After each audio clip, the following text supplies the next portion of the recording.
गायत्री महामंत्र एक बार मेरे साथ दोहराओ।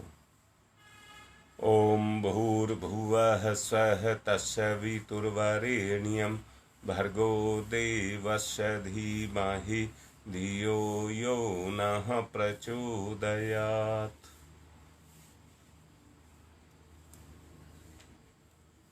परम पूज्य गुरुदेव की कृपा से जो श्रृंखला चल रही है अनुष्ठान की, उसमें केवल एक बात कहना चाहूंगा।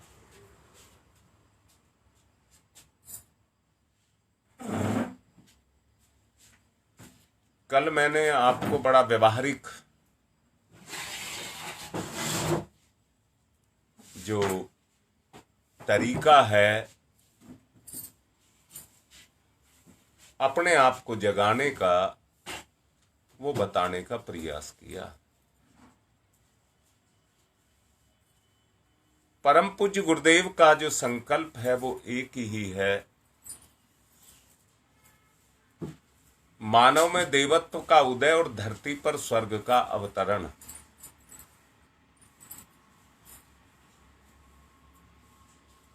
एक बात हमको साफ साफ पता है कि जिस स्तर पर हम आज अपने जीवन को जी रहे हैं, अगर उसी स्तर पर हम अपने जीवन को जीते रहें तो जैसी दलदल में आज हम फंसे हुए हैं,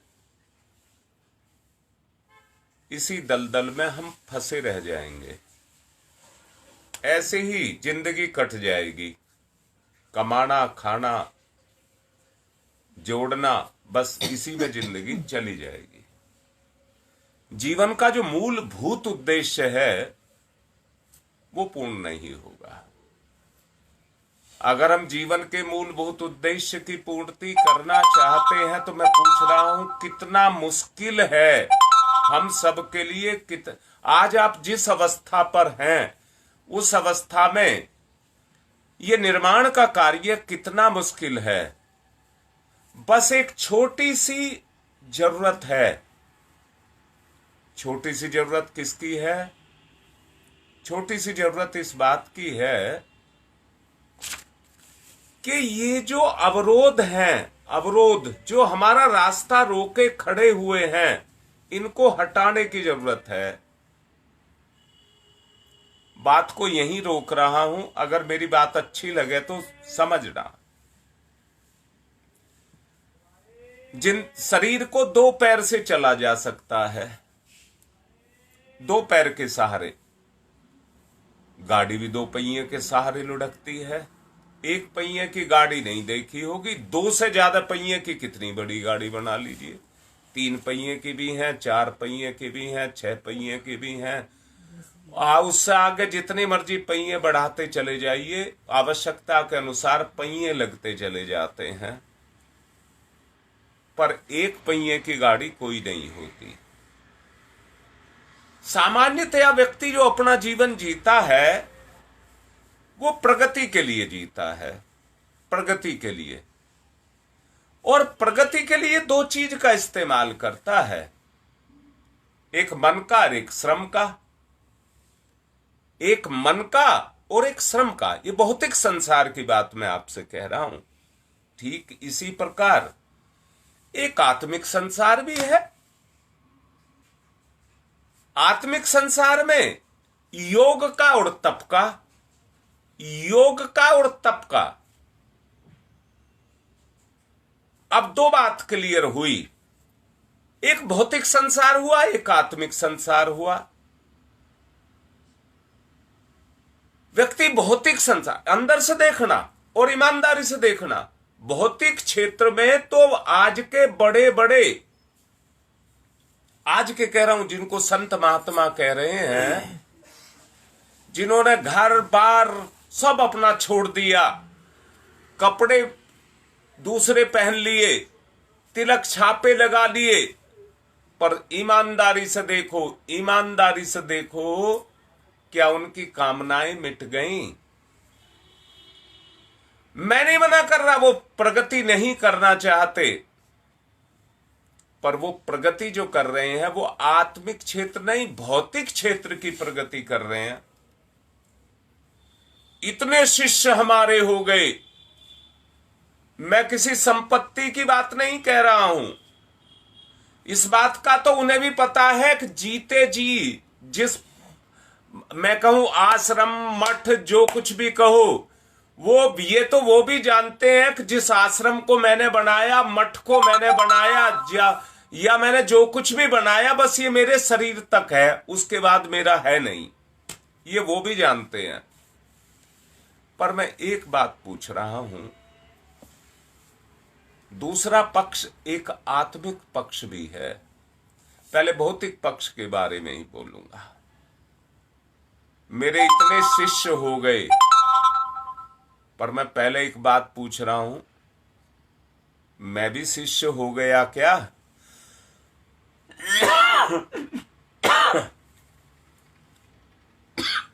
क्या मैं भी शिष्य हो गया? मेरे इतने शिष्य तो हो गए। अरे शिष्य तो मेरे तभी होंगे जब मैं शिष्य हो जाऊंगा। और शिष्य होने का मतलब है, जैसे मैंने कहा, दो पैर के साथ गाड़ी चलती है, दो पैर के सहारे गाड़ी चलती है। अब मैं फिर से बोल रहा हूं, इस दुनिया में सूरज है तो प्रकाश है,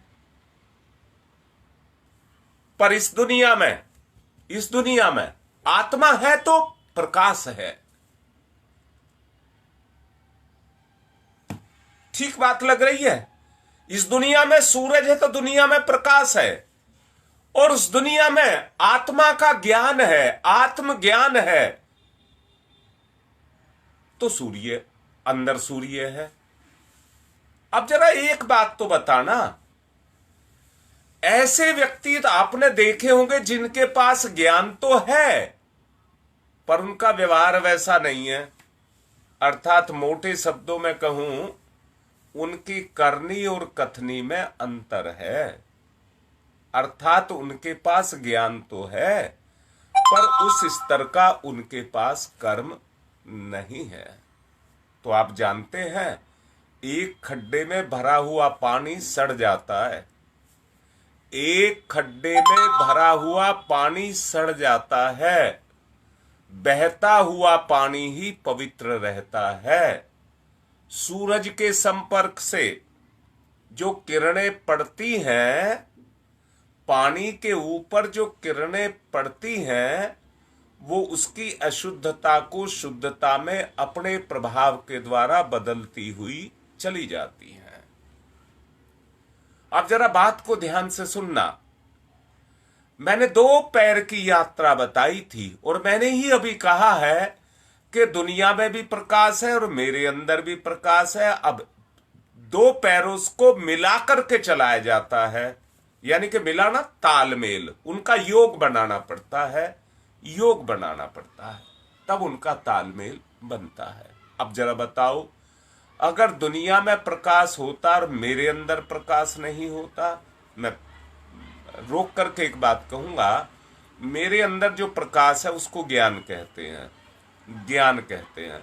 अच्छा बताओ, अगर मेरा ज्ञान ही मेरे अंदर क्रियाशील नहीं हुआ, जैसे सूरज अपनी दुनिया में, जितनी उसकी दुनिया उसमें जाकर के क्रियाशील होता है, तो उसी के द्वारा जितने भी चैतन्य जीव हैं वो सक्रिय होते हैं, वो सक्रिय होते हैं। बीज के अंदर छुपा हुआ जीव उस चैतन्य को पाकर के अपनी क्रियाशीलता दिखाता है, क्रियाशीलता दिखाता है। अब मैं फिर से कह रहा हूं, दुनिया में सूरज है परंतु मेरे अंदर ज्ञान रूपी सूरज नहीं है, वो क्रियाशील नहीं है। तो बताओ सूरज का क्या फायदा होगा? सूरज का क्या फायदा होगा? मैं एक बात कहूंगा, अभी मेरे ही एक सम्माननीय भाई ने आज एक ऑडियो डाली है क्षेत्र भी नहीं बोलूंगा, मैं उनकी इज्जत कर रहा हूं कि देवी जी जीभ लपलपा रही हैं, तो इससे क्या हो गया? इससे तो कुछ नहीं होगा। अभी 1 हफ्ता पहले दिल्ली में नंदी जी दूध पी रहे थे, दुनिया पब्लिक टूट करके पड़ रही थी, सब दूध लेकर के जा रहे थे, नंदी जी दूध पी रहे हैं। बताइए इससे क्या हो जाएगा? मैं फिर से कहता हूं, क्या दुनिया में भगवान नहीं है? आप एक मत हुइए, अगर दुनिया में भगवान है तो फिर मेरे अंदर है क्या? दुनिया में तो भगवान क्रियाशील है, पर जब तक मेरे अंदर भगवान क्रियाशील नहीं होगा, उस भगवान का मुझे कोई फायदा नहीं होगा। मैंने कल आपको बताने का प्रयास किया था और ये बताया था, ईश्वर ने सब कुछ सकोड़ करके इस पिंड में रख दिया, यथा ब्रह्मांडे तथा पिंडे, सब कुछ इसके अंदर है। ईश्वर का सहारा लेकर के अगर आपने क्रियाशील करना शुरू कर दिया तो आपका सोया हुआ भगवान जग जाएगा। मैं पूछ रहा हूं, कितना मुश्किल काम है ये, कितना मुश्किल काम है। अगर मन हो तो बिल्कुल भी मुश्किल नहीं है, इच्छा हो तो बिल्कुल भी मुश्किल नहीं है, दावे के साथ कह रहा हूं। अरे जो परम पूज्य गुरुदेव रास्ता दिखा रहे हैं, बस आपको कुछ नहीं करना, सारी उसको छोड़ दीजिए। क्या है? बस जो गुरुदेव रास्ता दिखा रहे हैं, एक बार उस पर चलना शुरू कर दीजिए, सच्चाई आपके सामने आ जाएगी। ये सच्चाई भी तो आपके सामने है जो लोभ मोह की सच्चाई है। मैं फिर से पूछ रहा हूं और कह रहा हूं, अगर किसी पेड़ की जड़ में घुन लग जाए, दीमक लग जाए, तो उस पेड़ का क्या होगा? वो अपने बोझ को भी नहीं सह सकेगा, अपने बोझ को भी नहीं संभाल सकेगा। अब मैं कह रहा हूं, हमारी जड़ों को घुन लगा हुआ है, भाई तोल लेना। हमारी जड़ों को घुन लगा हुआ है दुर्गुण के रूप में।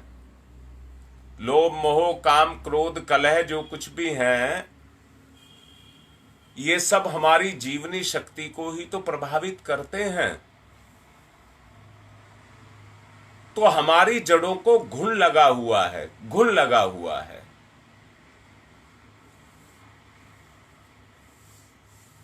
जीवन रूपी ये वृक्ष अपने बोझ को संभालने में भी सक्षम नहीं है। अगर उसको जगाना है, उस शक्ति को जगाना है, तो उस शक्ति को जगाने के लिए हमें उस अपनी जड़ों में ताकत पैदा करनी पड़ेगी। अगर हम प्रगति करना चाहते हैं, अगर हम प्रगति करना चाहते हैं तो अपनी जड़ों में ताकत पैदा करनी पड़ेगी। पेड़ के ऊपर का हिस्सा तो सबको दिखाई देता है, उसकी हरियाली भी सबको दिखाई देती है, उसके फल फूल भी दिखाई देते हैं, पर वो आसमान से नहीं टपकते हैं। जो उसकी जड़ें हैं, पेड़ की हरियाली का मतलब उसकी जड़ें ठीक काम कर रही हैं, ठीक से काम कर रही हैं, इसलिए पेड़ हरा भरा है। अगर पेड़ खड़ा है तो इसका मतलब है कि जड़ें मजबूत हैं। जो दुनिया के झंझावत हैं, उनको सहने की ताकत उसके अंदर है, इसलिए वो खड़ा हुआ है। अब मैं आपको भी कह रहा हूं, क्या दुनिया में झंझावत कम है? अगर आप तिनके की तरह से उड़ते फिरते जा रहे हैं, दोबारा से सुन लीजिए, जब तक आपका अंदर का संकल्प नहीं जगेगा, कि गुरु के बताए गए रास्ते पर मैं चलूंगा, गुरु के बताए गए रास्ते पर मैं चलूंगा, तो युग निर्माण कहिए, मेरे जीवन का निर्माण कोई भी मुश्किल नहीं है, कोई भी मुश्किल नहीं है। परंतु सच को ईमानदारी से देखिए कि आप कितने % अपनी गुरु का मान रखते हैं।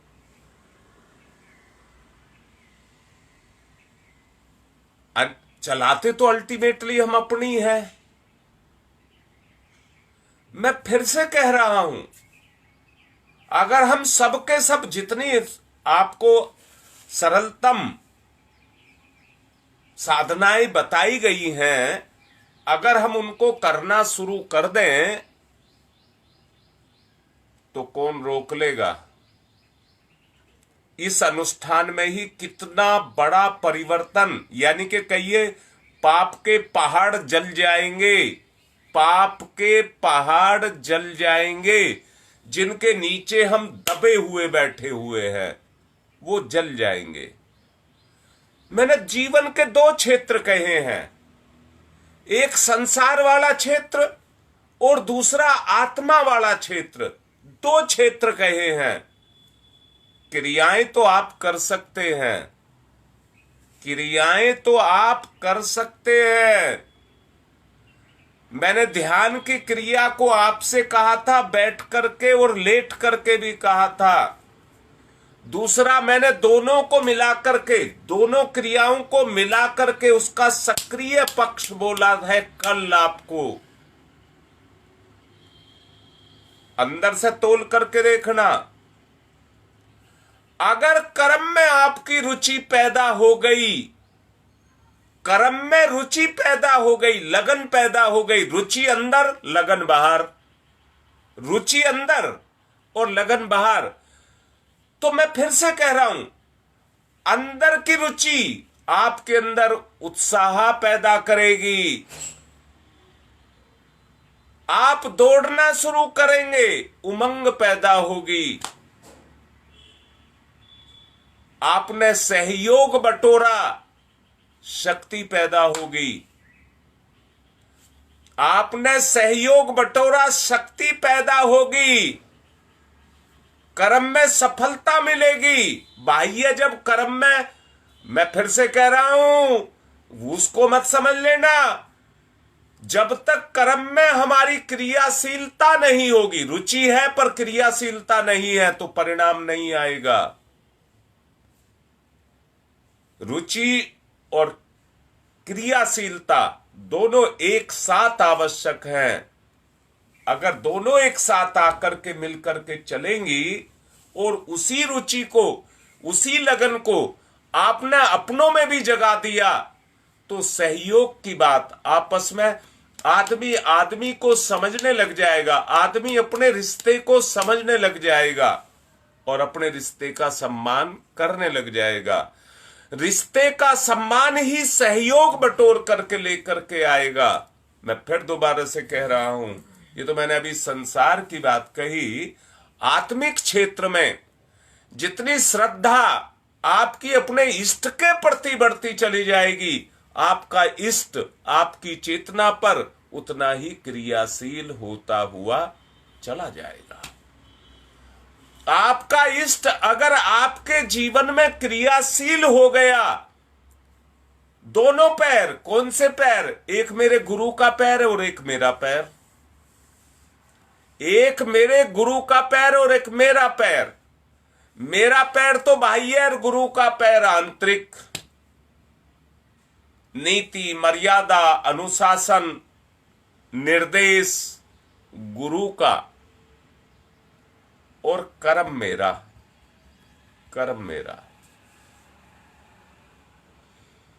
मैं फिर से कह रहा हूं, अगर ये दोनों चीज क्रियाशील हो गए तो जीवन का कोई भी क्षेत्र किसी के लिए नहीं होगा जो अधूरा रह जाएगा।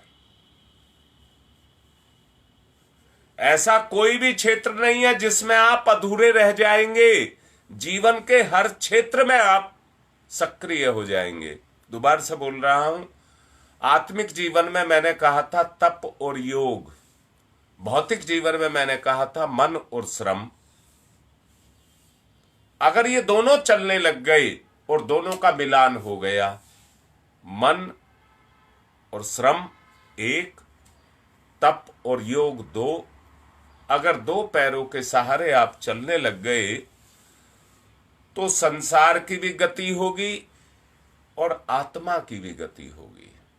यानी कि एक ही कर्म से दोनों की गति होगी। कल मैंने यही आपको समझाने का प्रयास किया था। अगर हम कर्म में रुचि लेते हैं और हमें अंदर की इच्छा की पूर्ति के लिए हम उस पर मेहनत करते हैं, तो उस उद्देश्य की पूर्ति जिसको हम चाहते हैं, उस उद्देश्य की पूर्ति होती हुई चली जाएगी। एक बात और कहना चाहूंगा, हम बच निकलने की सरल पगडंडियों को ढूंढते हैं। आत्म प्रवंचना के अतिरिक्त ये और कुछ नहीं है, और हाथ भी कुछ नहीं लगेगा। हाथ कुछ नहीं लगेगा। सस्ते मोल में भगवान की प्राप्ति करा देने से लेकर के समाधि लगा देने और कुंडलनी जगा देने जैसे मनोयोग देने वालों की दुनिया में कमी नहीं है। दुनिया में कमी नहीं है। परंतु ये स्पष्ट समझ लेना, ये स्पष्ट समझ लेना, उस प्रवंचना में भ्रम और जंजाल के अतिरिक्त कुछ भी नहीं है। भ्रम और जंजाल के अतिरिक्त कुछ नहीं है। मैं दोबारा से कह रहा हूं, रंच मात्र भी इस दुनिया में कोई पा नहीं सकता। रंच मात्र इस दुनिया में कोई पा नहीं सकता। अगर पाएगा तो 2 कदम की यात्रा मैंने आपसे कही है, उन दोनों को साथ लेकर के आपको चलना पड़ेगा। अपनी रोटी आप खुद खा सकते हैं, पर आपको पचानी भी खुद ही पड़ेगी। मैं फिर से कह रहा हूं, आप अपनी रोटी को खुद खा सकते हैं और खाते हैं, मन से खाते हैं, रुचि लेकर के खाते हैं, पर वो पचानी भी आपकी ही चेतना को पड़ेगी। आपकी ही चेतना को। बाह्य चेतना अपना काम कर रही है, आंतरिक चेतना अपना काम कर रही है। अब रोटी तो आपने खा ली स्वाद के लिए, स्वाद में आकर के रोटी खा ली, पर पाचन तंत्र मेरा पाचन तंत्र मेरा है, उसका ध्यान नहीं रखा। अब क्या हुआ? आपने मन के सुख के लिए रोटी तो खा ली, पर पाचन तंत्र पर इतना बड़ा बोझ डाल दिया कि जो उसको पचाने में समर्थ नहीं है। अब बताइए, दोनों पैर, एक पैर तो तोड़ दिया, एक पैर तो आपने तोड़ दिया। अरे जैसा था पहले से, कमजोर था पहले से, पर था तो आपके पास में। हमने उसको और ऐसा डंडा मार करके कि तुझे ये काम करना ही पड़ेगा। प्रवंचना इसी को ही कह रहा हूं कि आपको ये काम करना ही पड़ेगा। वो आत्म प्रवंचना बनकर के सामने आता है, और जो सिस्टम है, पाचन तंत्र है, वो तो अपना काम करता ही करता है, परंतु उसके अंदर उस तरह का गुण ना होने के कारण वो उसको पचा नहीं पाता है। आत्मिक प्रगति के लक्ष्य तक पहुंचने के लिए साधना अपने ही पैरों के सहारे चलकर पूरी करनी पड़ती है। उसके लिए योग और तप जैसे 2 आधार पूरी निष्ठा के साथ में निभाने पड़ते हैं। योग का सामान्य अर्थ जोड़ना है। आत्मा को परमात्मा के साथ जोड़ देने की प्रक्रिया आध्यात्मिक भाषा में योग कहलाती है। इसे आरंभ करने के लिए जितना क्रियाकलाप को अपनाना पड़ता है, उस क्रियाकलाप को साधन कहते हैं। साधना अपने आप में एक छोटा सा उपकरण मात्र है। उसका महत्व तो इसलिए है कि वो साध्य को प्राप्त करने के लिए सहायता करता है। कई लोग साधन को ही साध्य मान लेते हैं और उन उपचारों को ही योग कहने लग जाते हैं जो साधना उद्देश्य के लिए प्रयुक्त होते हैं। ये हमारा भ्रम है। योग साधना में कई प्रकार के शारीरिक मानसिक कृत्य अपनाए जाते हैं। इनका उद्देश्य आत्म चेतना को परमात्म चेतना के साथ जोड़ना है। मनः शक्ति उत्पन्न करना, ये तथ्य ध्यान में रख कर के चला जाना चाहिए। क्रिया कृत्यों को ही योग अभ्यास मान करके अगर काम को किया जाए तो वो भ्रांति भर कहलाएगी। परिश्रम करने पर व्यक्ति की स्थिति कोलू के बैल की तरह हो जाएगी। बेचारा जहां से चलता है, जब छूटता है तो वहीं का वहीं पाता है और सारा दिन चलता है। मैं भी आपसे ये कह रहा हूं, शरीर के साथ करने वालों की बात कह रहा हूं। आसन, प्राणायाम, बंद मुद्रा, व्रत, मौन, नेति धोती, वस्ती कपाली, ये जितनी भी क्रियाएं हैं ये करने वाले उनको करते हैं, करने वाले उनको करते हैं, परंतु भाव नहीं है तो वो क्रियाएं होती तो हैं, परंतु वो सांसारिक होकर के रह जाएंगी, क्योंकि उनमें आत्मा का योग नहीं हुआ। अगर आपको चलना है तो आत्मा के सहारे ही आप चल सकते हैं। परंतु हमारा क्या हो गया, हमने तो अपने अहंकार को ही सर्वस्व मान लिया है, सर्वस्व मान लिया है। जीवन का उद्देश्य तो स्वास्थ्य, समर्थता, पवित्रता, इनको उत्पन्न करना था, इनको उत्पन्न करना था। परंतु भटकाव इसी को कहते हैं कि हम योग के इस चक्कर में आकर के अपने उन कृत्यों को जिनको हमें करना चाहिए था, वो केवल एक सांसारिक दिखावा मात्र बन करके रह गए, जिसमें आत्मिक उद्देश्य की पूर्ति होनी चाहिए थी, वो हम नहीं कर पा रहे। मैं फिर से निवेदन कर रहा हूं, और निवेदन ये कर रहा हूं कि इस समय आप लोग 150 से ज्यादा अनुष्ठान कर रहे हैं।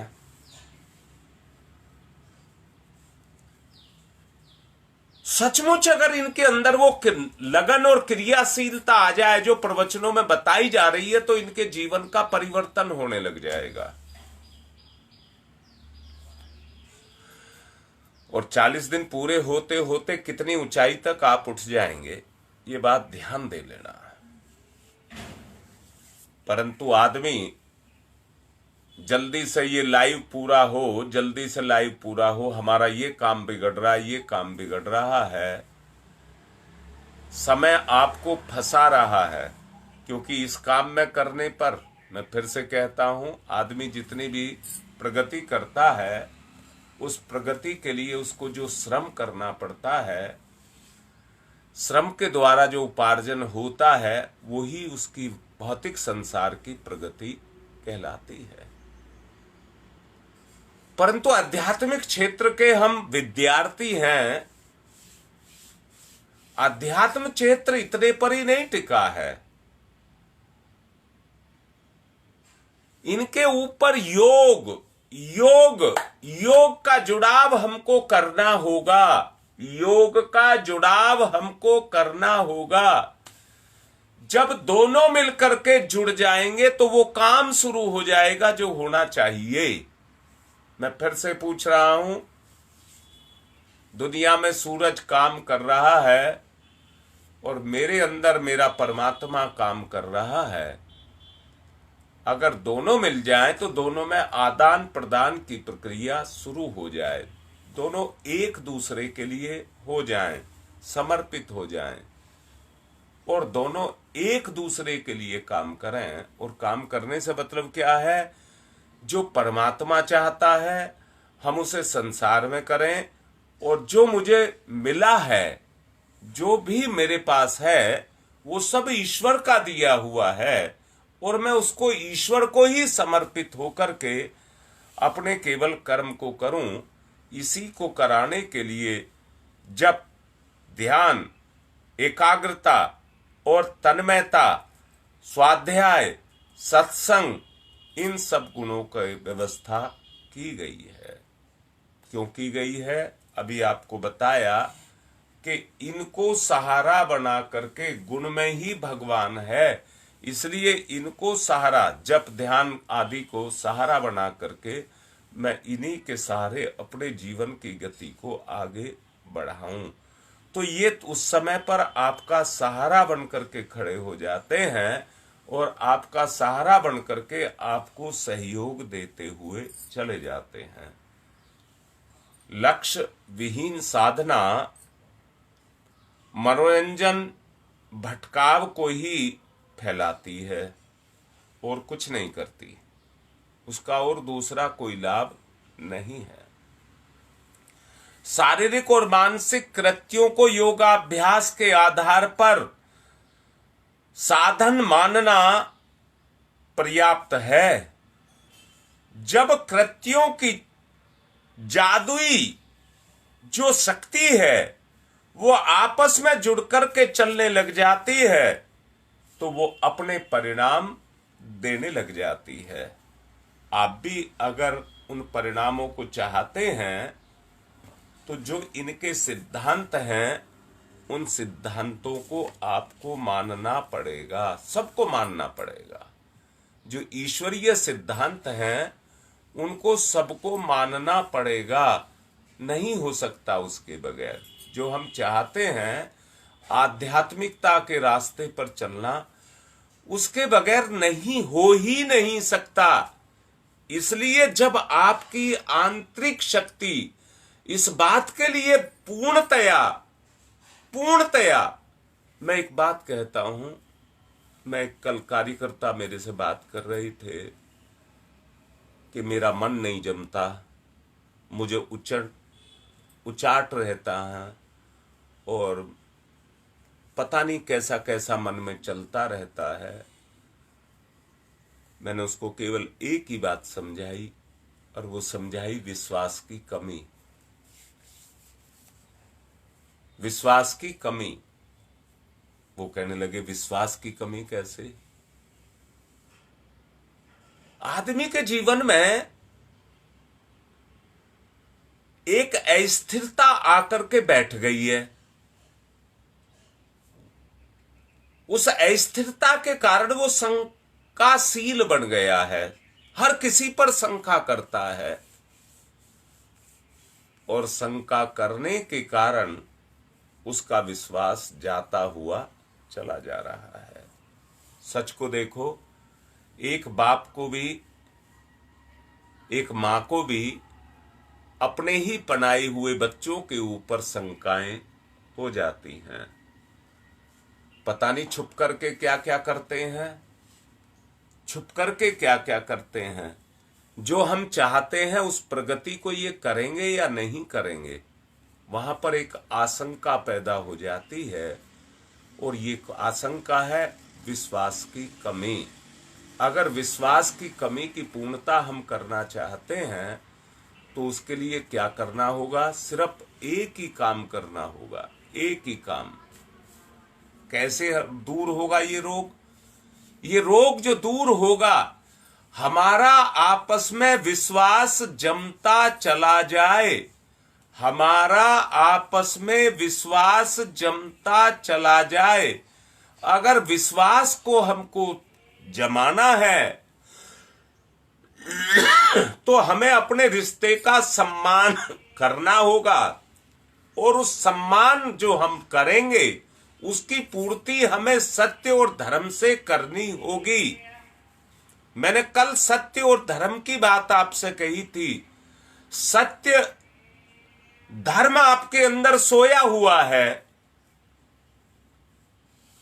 जब तक ये सत्य, मैंने तप और योग की बात आपसे करी थी, आत्मा के क्षेत्र में तप और योग की बात करी थी। अब तप और योग कैसे होगा? मैंने कल बताया था, सत्य से धर्म की पूर्ति होती है। धर्म जो जागृत होता है तभी होता है जब व्यक्ति सत्य के मार्ग पर चलता है। और सत्य क्या है? आत्मा और परमात्मा के अलावा कुछ भी सत्य नहीं है। सब कुछ परिवर्तनशील है। मरण धर्मा है, जन्मा है, इसलिए मरण धर्मा है। अगर स्थायित्व तो इस दुनिया में कुछ है तो वो आत्मा ही स्थायित्व है। अब सत्य यानी कि आत्मा का सहारा लेकर के जब हम कर्म को करना शुरू करेंगे, भाई याद रखना, बड़े बड़े धनी मानी भी आज तक अपनी पूर्ति नहीं कर पाए हैं। अगर आप सच्चाई का सहारा लेकर के चलना शुरू करें तो कोई भी कार्य आपके लिए असंभव नहीं है। श्रम आपका होगा, शक्ति भगवान की होगी। श्रम आपका होगा और शक्ति भगवान की होगी। जब दोनों मिलकर के उस कार्य को करोगे तो पूर्ति होती हुई चली जाएगी। पूर्ति होती हुई चली जाएगी। याद रखना, अगर उस पूर्ति को हम चाहते हैं तो धर्म को पैदा करना होगा और सत्य को खाकर के धर्म पैदा होता है। आत्मा से सत्य और कर्म में धर्म जब दोनों आ जाते हैं तो पैदा होता है। अब मैं फिर से कह रहा हूं, अगर ये पैदा हुआ तो जीवन के क्षेत्र में जो क्रियाशील होते हैं उनको गुण कहते हैं। ईश्वर ने गुण सकोड़ करके, दबा करके हमारे अंदर रख दिए हैं। हमें उन्हें क्रियाशील करना है। धूप के पड़ने से फूल खिलने और महकने लग जाता है, ऐसे ही आत्म प्रकाश, आत्म ज्ञान, आत्म शक्ति जब अपने अंदर पैदा होती जाएगी सत्य के द्वारा, जब पैदा हो जाएगी तो ये मन रूपी फूल खिलने लग जाएगा और हमारे जो सोए हुए गुण हैं वो उसके अंदर क्रियाशील होते हुए चले जाएंगे। अगर हम अपनी साधना को, शक्ति को जो जगाया जा सकता है वो केवल साधना के सहारे जगाया जा सकता है। अब केवल आपको एक बात पर ध्यान देना होगा, साधनाएं तो आपको बताई गई हैं, पर ईमानदारी से उन साधनाओं को आपने कितना किया है। अभी 4-6 दिन से ही तो कर रहे हैं, इतनी जल्दी परिणाम आने वाला है क्या? साधना अभ्यास के द्वारा परिपक्व होती हैं। साधना अभ्यास के द्वारा परिपक्व होती हैं। अपनी साधनाओं को हमको परिपक्व करना है तो हमको क्या करना पड़ेगा?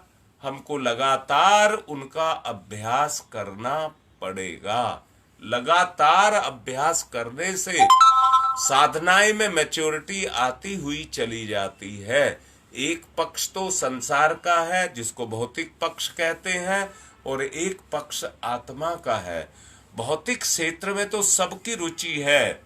पैसा क्यों होना चाहिए? पैसा हमारी प्रगति का आधार है। जितने साधन सुख सुविधाएं हैं वो सब पैसे के आधार पर ही प्राप्त की जा सकती हैं।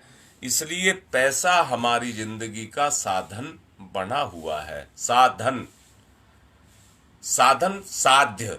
हर किसी का प्रयास है कि मुझे पैसा मिले, हर किसी का प्रयास है मुझे पैसा मिले, परंतु आपका जो आप अनुष्ठान कर रहे हैं ये ईमानदारी से देखिए, आपने क्या पैसे के लिए किया है? तो हमारा जो विवेक, विचार जो भी होना चाहिए, हम पैसे के लिए नहीं हैं तो साधना हो जाएगी। ये जो आप कर रहे हैं साधना, और साधना माने साध लेना। जैसे साइकिल को 2 पहिए की होती है, पतले से पहिए होते हैं, परंतु गिरती नहीं है, दौड़ती चली जाती है, दौड़ती चली जाती। साधक उसको साध लेता है। साधना अपनी है, साधन साइकिल है। दोनों मिलकर के जिस काम को करते हैं, दो पैरों से उस काम को नहीं कर सकता था, परंतु जब उसको साधन के रूप में, जब उसको साधन की आंतरिक शक्ति मिली और वो आंतरिक शक्ति क्रियाशील हुई, तो उसके क्रियाशील होने से उसके परिणाम आने शुरू हो जाएंगे। अब मैं निचोड़ रूप में अपनी बात को कह करके यज्ञ की तरफ चलूंगा, और निचोड़ रूप में बस यही कह रहा हूं, जो भ्रांतियां हमारे ऊपर छाई हुई हैं उनको हटाया जाए पूरे मन से, अंदर से। किसको दिखा रहे हैं? दिखावे के लिए किसी काम को ना करके सत्य के लिए काम को किया जाए, तो साधनाओं का परिणाम जरूर आएगा। मैं दोबारा से कह रहा हूं, सचमुच जानना, जहां हम जितने भी जुड़े हुए हैं और इस काम को हमने शुरू कर दिया, तो तुरंत आपका परिवर्तन आपके अंदर होता हुआ चला जाएगा। परिवर्तन की बात मैं कह रहा हूं, परिवर्तन उसी दिन नहीं, उसी समय से शुरू हो जाता है जिस समय आप करना शुरू करते हैं। कुछ परिजन अभी नए जुड़े हैं, वो देख लो, जिस दिन से आप जुड़े हैं उस दिन को देख लो, आज को देख लो, कितना परिवर्तन आप महसूस कर रहे हैं। परंतु आज मैं आपको कह रहा हूं, मेरा मन भी है कहने का, रविवार का दिन है आज, और अभी यज्ञ भी करने जा रहे हैं। ईश्वर से, गुरुदेव से ही ये प्रार्थना करिए कि हम भी कुछ करने के, कहां, आत्मिक क्षेत्र में करने के भागीदार बन सकें। इसलिए सत्य को क्रियाशील करिए, अपने अंदर सत्य को क्रियाशील करिए। वो तभी होगा जब लोक मंगल की भावना अपने अंदर पैदा होगी। बस इतना ही निवेदन करके मैं कहूंगा कि आप यज्ञ की तरफ को चलें। आज भी एक पुंसवन संस्कार है बेटिया का, उसको भी कराएंगे। पवित्रीकरणम, बाएं हाथ पर जल सीधे हाथ से ढक लेंगे और पवित्रता का भाव पैदा करेंगे। ओम मैं पवित्र है पवित्रो वा सर्वावस्थांगतोपि बाह्य समरेत पुंडरीकाक्षम स बाह्याभिहंतरः शुचि। ओम पुनात् पुंडरीकाक्षः पुनात् पुंडरीकाक्षः पुनातुः आचमनम। सीधे हाथ पर जल लेकर स्वाहा के साथ 3 बार आचमन करेंगे। ओम अमृतो प्रस्तरणमसि स्वाहा। फिर ओम अमृता पिधानमसि स्वाहा, फिर लेंगे। ओम सत्यम यश श्रीमय श्री श्रीयतम स्वाहा, हाथ साफ करेंगे। बाएं हाथ पर जल, सीधे हाथ की 5 उंगलियां गीली करके चोटी मूल को छुइए। ओम चिद्रूपिणी महामाई दिव्य तेज समन्विते तिस देवी शिखा मध्य तेजो वृद्धिम कुरुषमेव। न्यास है। ओम वांग में आसे अस्तु, ओम नशोर में प्राणो अस्तु, ओम अक्षनोर में चक्षुरस्तु, ओम कर्णयोर में श्रोत्रम अस्तु, ओम बाहोर में बलम अस्तु, ओम उर्वोर में ओजो अस्तु, ओम अरिष्टानि मंगानि तनुस्तन्वा में सहसंतु। पृथ्वी पूजनम, एक आचमनी जल धरती माता पर चढ़ा करके धरती माता का पूजन करेंगे। ओम पृथ्वी त्वया धृता लोका देवी त्वं विष्णुना धृता त्वं च धार्य माम देवी पवित्रम कुरु च स्मनम। एक दूसरे को तिलक लगाएं।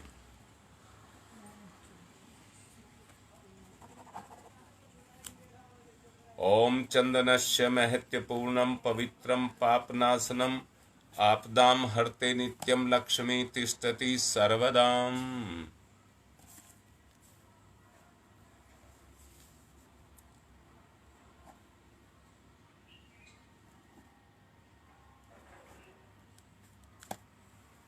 कलश रक्षा सूत्र आपने बांध रखा होगा, जिन्होंने नहीं बांध रखा है वो बांध लें।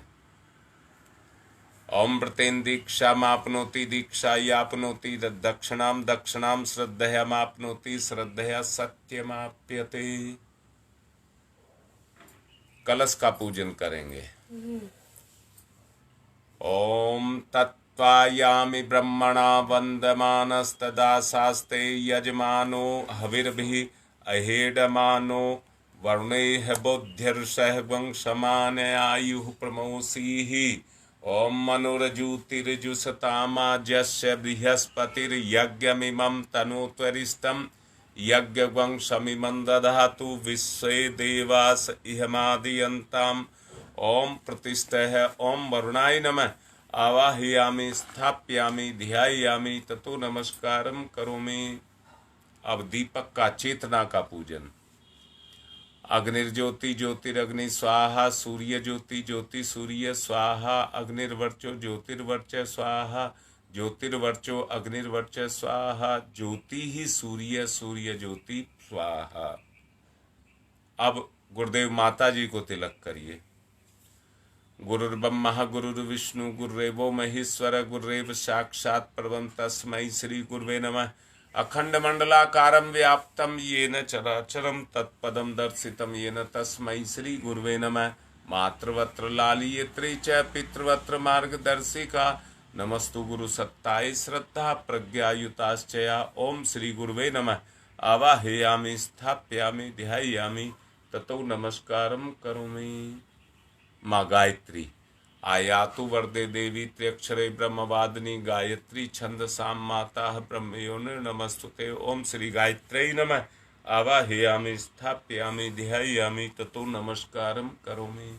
देव शक्तियों का पूजन करेंगे। एक पुष्प लेकर के दीपक के पास चढ़ाएंगे। 2 कलावे के टुकड़े सहायक परिजन तोड़ लें। आप 4 बार जल चढ़ा करके पूजन का कार्य करें। पाद्यम समर्पयामि अर्घम समर्पयामि आचमनम समर्पयामि स्नानम समर्पयामि। कलावा वस्त्रम समर्पयामि यज्ञोपवीतम समर्पयामि। तिलक करिए। गंधम विलेपयामि चावलक्षतानि समर्पयामि। फूल पंखड़ी पुष्पाणि समर्पयामि। धूप दीप धूपम आग्रयापयामि दीपम दर्शयामि। नैवेद्यम मीठा निवेदयामि। तांबूल पुंगी फलानि समर्पयामि। चावल या सिक्का कोई चढ़ाएं। दक्षिणाम समर्पयामि सर्वाभावे यक्षतानि समर्पयामि। थोड़े से चावल चढ़ाकर हाथ जोड़कर प्रणाम करें। नमोस्तनंताय सहस्रमूर्तये सहस्रपादाक्ष शिरोर्भावे सहस्र नामने पुरुषाय सारस्वते सहस्र कोटि युग धारणे नमः। सहस्र कोटि युग धारणे नमः। अब रक्षा विधान करेंगे।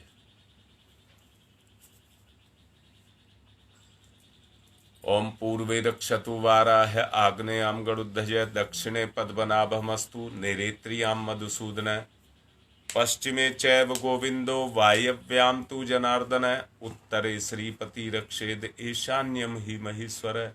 ऊपर ऊर्ध्वम रक्षतु धातावो हयोधो अनंतस्य रक्षतु अनुक्तम अपि यत स्थानम रक्षत विसोममार्दिक। अपसर्वन्तु ये भूता भूमि सनस्तताय भूता विघ्नकर्ता रस्ते गच्छन्तु शिवाज्ञया। अपक्रामन्तु भूतानि पिशाचा सर्वतो विदिशम। चारों तरफ सर्वे साम विरोधिनी यज्ञ कर्म समारभे। हाथ पर पुष्प चावल ले लेंगे। ऋषि सत्ताओं का आवाहन करेंगे। सबसे पहले हम गौतम ऋषि का आवाहन। श्रोत्र कर्म के संप्रदाय का जिनने किया परिवर्तन था। अग्निहोत्र की परंपरा में किया सुखद संशोधन था। सभी प्राणियों के जो प्रिय उन गौतम ऋषि को आज नमन। ऋषि प्रिय थे जो रहे ना निष्क्रिय उन गौतम ऋषि को आज नमन।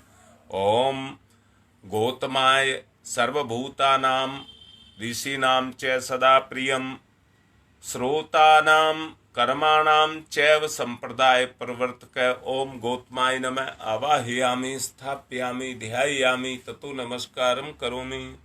भारद्वाज ऋषि का आवाहन। सदा अध्ययन को तत्पर ऋषि भारद्वाज का है वंदन।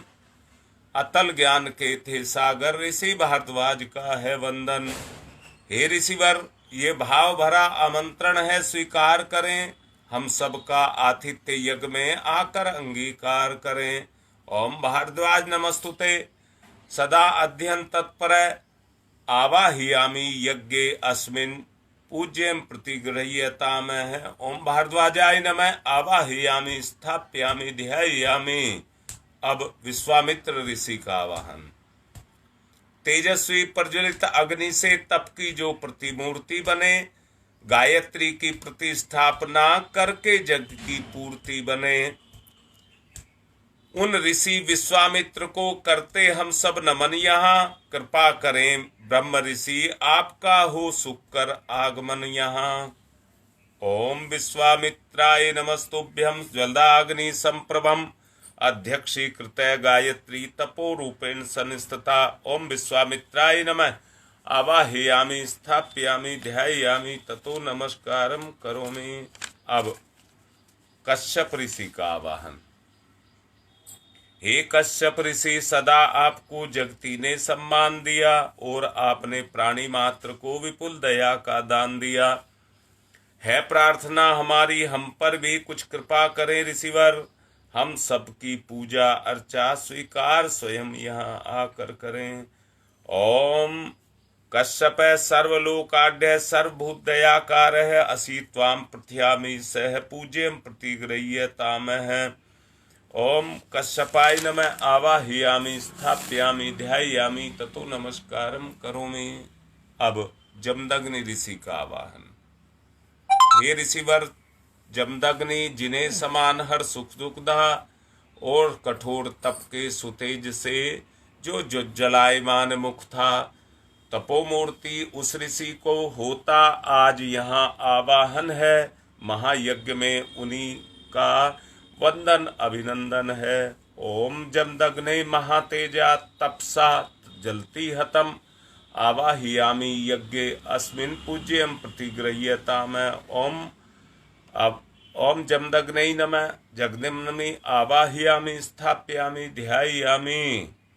अब वशिष्ठ ऋषि का आवाहन। सबके परम हितैषी ऋषिवर, आप तब धर्म मूर्ति रहे।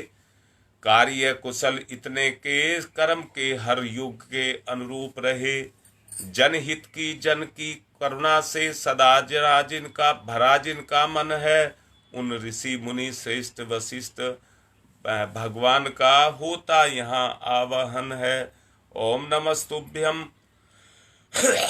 वशिष्ठाय कर्म कृते महामुने धर्म रूपाय महते लोकानाम हितकारिणे।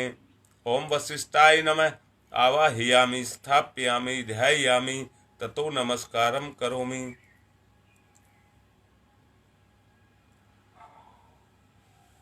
अत्रि ऋषि का आवाहन। हे ऋषिवर, ब्राह्मण श्रेष्ठ विश्व में जन जन के हितकारी तपय पूत है सत्य। अब मां अरुंधति का आवाहन।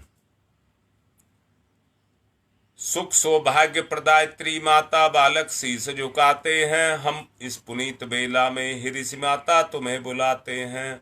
हम अबोध बालक हैं माता, कर लो पूजा ग्रहण अभी। यहाँ यज्ञ मंडल में होवे ममता का अवतरण अभी। ओम अरुंधत्यै नमस्तुभ्यं सर्व सौख्य प्रदायिनी एहि मंडले मध्ये त्वं नमः पूज्याम ग्रहण में। ओम अरुंधत्यै नमः आवाहयामि स्थापयामि ध्यायामि ततो नमस्कारम करोमि। अब वो बिटिया जिसका संस्कार है वो करेगी। औषधि आपने पीस करके रखी है जिसमें 3 चीज, बट वृक्ष की आपने जड़, गिलोय का पत्ता और पीपल का पत्ता पीस करके उनका रस निकाल करके रखा है।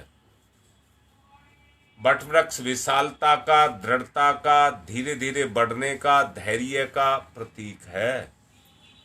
जटाएं जड़ बनती जाती हैं और जड़ तना बनती जाती हैं। विकास का कार्य निरंतर जारी रहता है। दूसरा, आपने गिलोय जिसमें ऊपर चढ़ने की प्रवृत्ति है और हानिकारक कीटाणुओं को मारने की शक्ति है। पीपल देव योनि का प्रतीक माना जाता है। परमार्थ संस्कार इसमें सन्निहित है। बिटिया अपने दोनों हाथों में कटोरी को ले लेगी और औषधि को धीरे धीरे सांस के द्वारा सूंघेगी और इसी बीच मंत्र के माध्यम से उसको आत्मसात करते हुए भाव करेगी कि ये सारा प्रभाव बीज रूप में मेरे बच्चे के अंदर विराजमान हो जाए। करिए।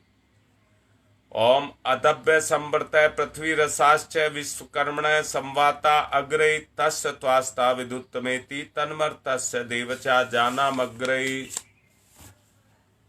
भगवान चैतन्य रूप में गर्भ के माध्यम से प्रकट हो रहे हैं।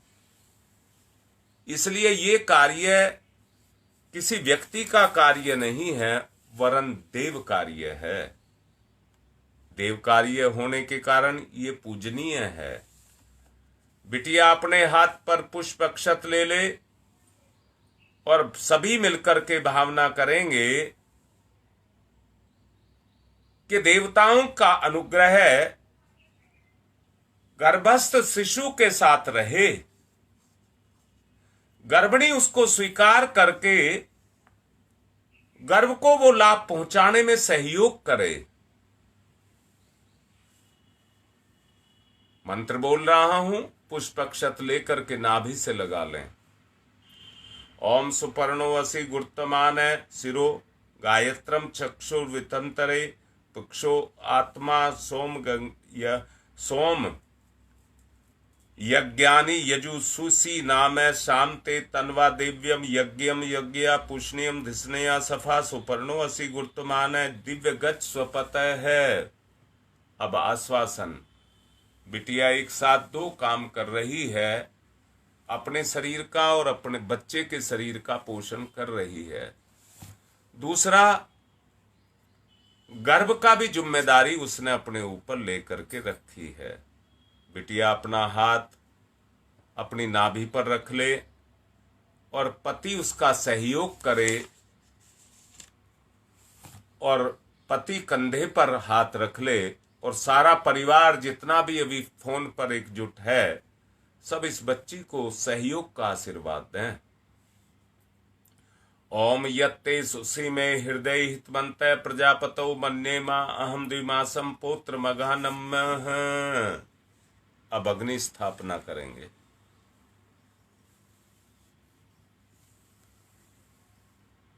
जिनको अपने किसी भी परिजन की आहुति डलवानी है वो लिख देंगे।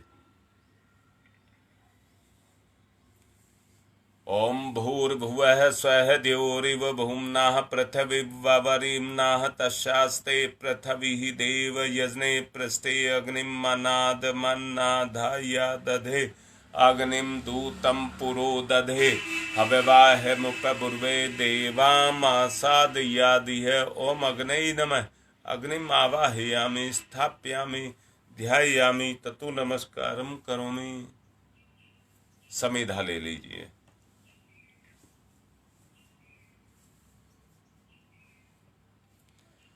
बीच की दोनों उंगलियां अंगूठे के सहारे समिधा लेकर के स्वाहा पर यज्ञ भगवान को पति पत्नी समर्पित करेंगे। ओम अयंतमात्मा जात वेद से स्तेनेध्य वर्धस्व चेद्य वर्धय चास्मान प्रजया पशुर्भिर्वमवर्चसे अन्नादेन समेध्यय स्वाहा। इदम अग्नि जात वेद से ईदम न माम। दूसरी समिधा। ओम समिधाग्निम दुवशत धृतै बोध्यता तिथिम आस्मिन् हव्य जुहोतन स्वाहा। इदम अग्नि इदम नमम। तीसरी। ओम सुसमिधाय सूचि से घृतम तीव्रम जुहोतन अग्नि जात वेद से स्वाहा। इदम अग्नि जात वेद से ईदम न मम। चौथी। ओम तम त्वा समिद भिरंगिरो घृतेन वर्धयामसि ब्रच्छोच्छाय विस्तयै स्वाहा। इदम आग्ने अंगिरसे इदम नमम। जल प्रसेचनम, कुंड के बाहर जल छोड़ेंगे।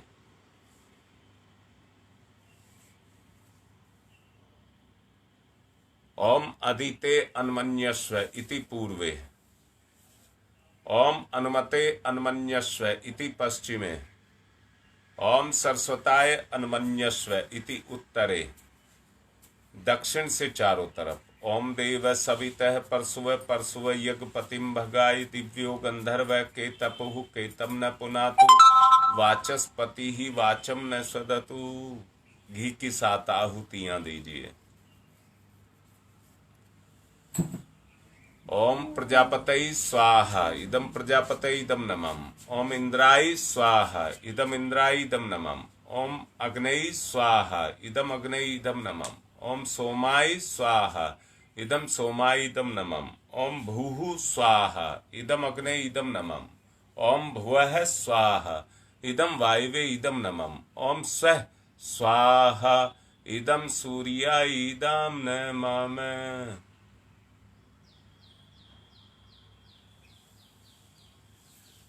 अभी अग्नि प्रज्वलित हो तब तक आसपास आप सामग्री छोड़ेंगे, वहां मत छोड़ना जहां अग्नि जल रही है। गायत्री मंत्र आहुति ही। ओम भूर्भुवः स्वः तस्य वितुर्वरेण्यं भर्गो देवस्य धीमहि धियो यो नः प्रचोदयात् स्वाहा। इदम गायत्री इदम नमः। ओम भूर्भुवः स्वः तस्य वितुर्वरेण्यं भर्गो देवस्य धीमहि धियो यो नः प्रचोदयात् स्वाहा। इदम गायत्री इदम नमः। ओम भूर्भुवः स्वः तस्य वितुर्वरेण्यं भर्गो देवस्य धीमहि धियो यो नः प्रचोदयात् स्वाहा। इदम गायत्री इदम नमः। ओम भूर्भुवः स्वः तस्य वितुर्वरेण्यं भर्गो देवस्य धीमहि धियो यो नः प्रचोदयात् स्वाहा। इदम गायत्री इदम नमः। ओम भूर्भुवः स्वः तस्य वितुर्वरेण्यं भर्गो देवस्य धीमहि धियो यो नः प्रचोदयात् स्वाहा। इदम गायत्री इदम नमः। ओम भूर्भुवः स्वः तस्य वितुर्वरेण्यं भर्गो देवस्य धीमहि धियो यो नः प्रचोदयात् स्वाहा। इदम गायत्री इदम नमः। ओम भूर्भुवः स्वः तस्य वितुर्वरेण्यं भर्गो देवस्य धीमहि धियो यो नः प्रचोदयात् स्वाहा। इदम गायत्री इदम नमः। ओम भूर्भुवः स्वः तस्य वितुर्वरेण्यं भर्गो देवस्य धीमहि धियो यो नः प्रचोदयात् स्वाहा। इदम गायत्री इदम नमः। ओम भूर्भुवः स्वः तस्य वितुर्वरेण्यं भर्गो देवस्य धीमहि धियो यो नः प्रचोदयात् स्वाहा। इदम गायत्री इदम नमः। ओम भूर्भुवः स्वः तस्य वितुर्वरेण्यं भर्गो देवस्य धीमहि धियो यो नः प्रचोदयात् स्वाहा। इदम गायत्री इदम नमः। ओम भूर्भुवः स्वः तस्य वितुर्वरेण्यं भर्गो देवस्य धीमहि धियो यो नः प्रचोदयात् स्वाहा। इदम गायत्री इदम नमः। अब आगे की विशेष आहुति होंगी। घी मिष्ठान के साथ जिस बिटिया का संस्कार कराया है, सब उस बच्चे के उज्जवल भविष्य के लिए आहुति देंगे। ओम धाता ददासु से प्राचीन जीवातुम मुक्षताम वयम देवस्य धीमहि सुमतिम वाजनीवतै स्वाहा। इदम धात्रे इदम नमः। ओम धाता ददासु से प्राचीन जीवातुम मुक्षताम वयम देवस्य धीमहि सुमतिम वाजनीवतै स्वाहा। इदम धात्रे इदम नमः। ओम धाता ददासु से प्राचीन जीवातुम मुक्षताम वयम देवस्य धीमहि सुमतिम वाजनीवतै स्वाहा। इदम धात्रे इदम नमः।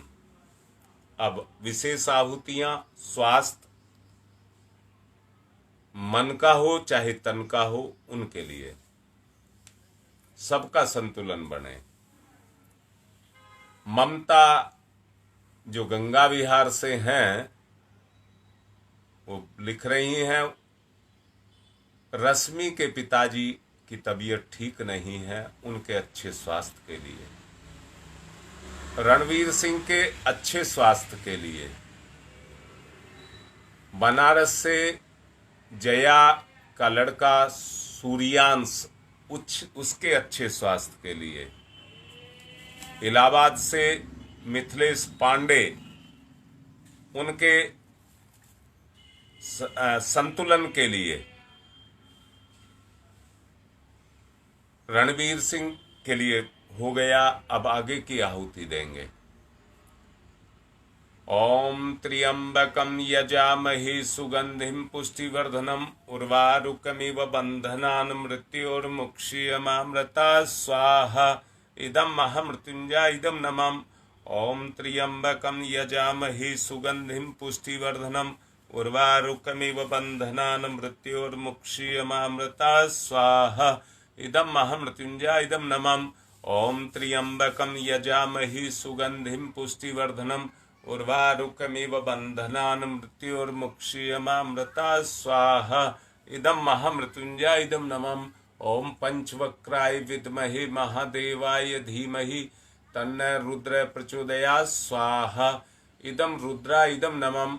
ओम पंचवक्राय विद्महे महादेवाय धीमहि तन्नो रुद्र प्रचोदयात् स्वाहा इदं रुद्रा इदं नमः।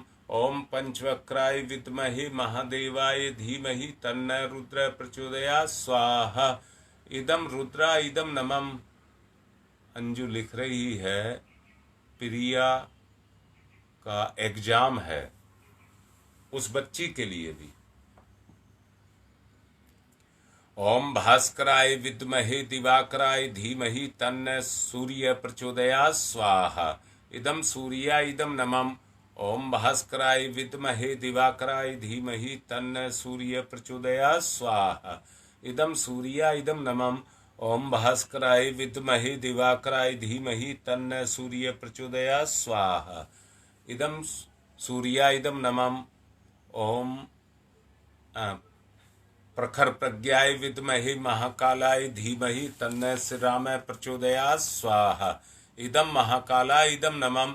ओम सजल श्रद्धाय विद्महे महाशक्तये धीमहि तन्नो माता भगवती प्रचोदयात् स्वाहा इदं महाशक्तये इदं नमः। अब कोरोना के लिए वैसे तो खत्म होता हुआ चला जा रहा है बड़ी तेजी से, फिर भी बुराई को कभी जिंदा नहीं छोड़ना चाहिए, इसलिए जल्दी जाए। कृमिनाशक आहुति। ओम उददानाम दिव्य कृमि हंतु विमोचनय हंतु रसंभि ते अंतः कृमियो गवि स्वाहा इदम आदित्य गणेभ्य इदम नमः। रोगनाश के लिए आहुति। ओम शीर्षम शक्तिम शीर्षमयम कर्णम शूलम विलोहितम सर्व शरीरम समणम ते रोगम बहिर्निर्मंत्रम यामहि स्वाहा इदम सूर्याय इदम नमः। सुरक्षा कवच के लिए आहुति। ओम अग्नय वैश्वानर वैश्वई रमा देवहि पाहि स्वाहा स्वाहा इदम वैश्वनराय इदम नमः। सृष्टिकृत होम है, प्रायश्चित आहुति ही घी में स्थान लेकर के आहुति देंगे। ओम यदस्य कर्मणोत्यरिचम यादवान्यून्यमिहाकरम अग्निस्ते सृष्टिकृत सरम सुहूतम करोतु मे अग्ने सृष्टिकृतै सुहूतै सर्व प्रायश्चिताहुतीनां कामानां समृद्धैत्रे सर्वान्न कामान् समृद्धयै स्वाहा इदम अग्ने सृष्टिकृतै इदम नमः। अब पूर्णाहुति करेंगे।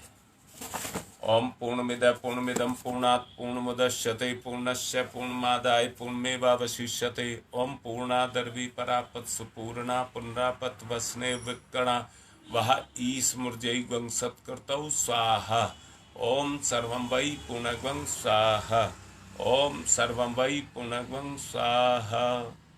वसुधारा और आरती की तैयारी, दीपक जला लेंगे।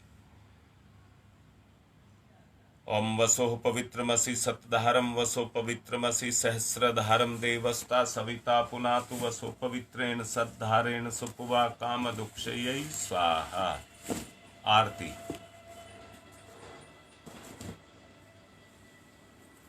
ओम यम ब्रह्म वेदांत विदो वदन्ति परमं प्रधानं पुरुषं तथान्ये विश्वोदग्धे कारणमीश्वरं वा तस्मै नमो विघ्न विनाशनाय। ओम यम ब्रह्म वरुणेन्द्र रुद्र मरुत स्तुन्वन्ति दिव्यैस्तवे वेदैः साङ्गपदक्रमणोपनीत सदैः गारयन्ति यं शामगा ध्यानावस्थित तद्गतेन मनसा पश्यन्ति यं योगिनो यशान्तं न विदुसुरासुरगुणा देवाय तस्मै नमः। देवाय तस्मै नमः। कर्पूरगौरं करुणावतारं संसारसारं भुजगेन्द्रहारं सदा वसन्तं हृदयारविन्दे भवं भवानी सहितं नमामि। त्वमेव माताश्च पिता त्वमेव बन्धुश्च सखा त्वमेव विद्याधरणं त्वमेव सर्वं मम देव। मंगलम भगवान विष्णु मंगलम गरुड़ध्वज मंगलम पुंडरीकाक्षाय मंगलाय तनोहरि। सबको पुष्प अक्षत दे देंगे, कलश लेकर के शांति पाठ करेंगे।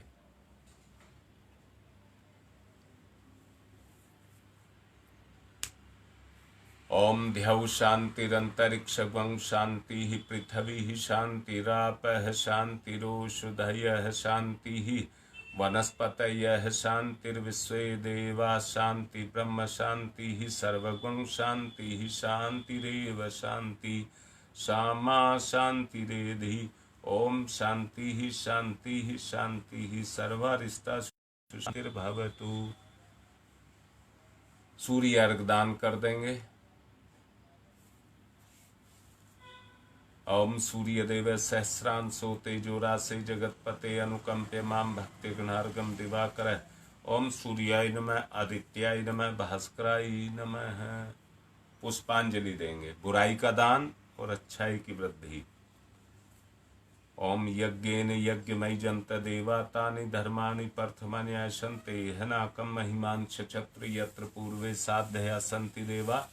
मंत्र पुष्पांजलिं समर्पयामि। देव दक्षिणां समर्पयामि। जिन्होंने अनुष्ठान नहीं रखा है वो विदा कर देंगे, जिन्होंने रखा है वो नहीं करेंगे। थोड़े से चावल लेकर कुंड में वो छोड़ें जिन्होंने अनुष्ठान नहीं रखा है।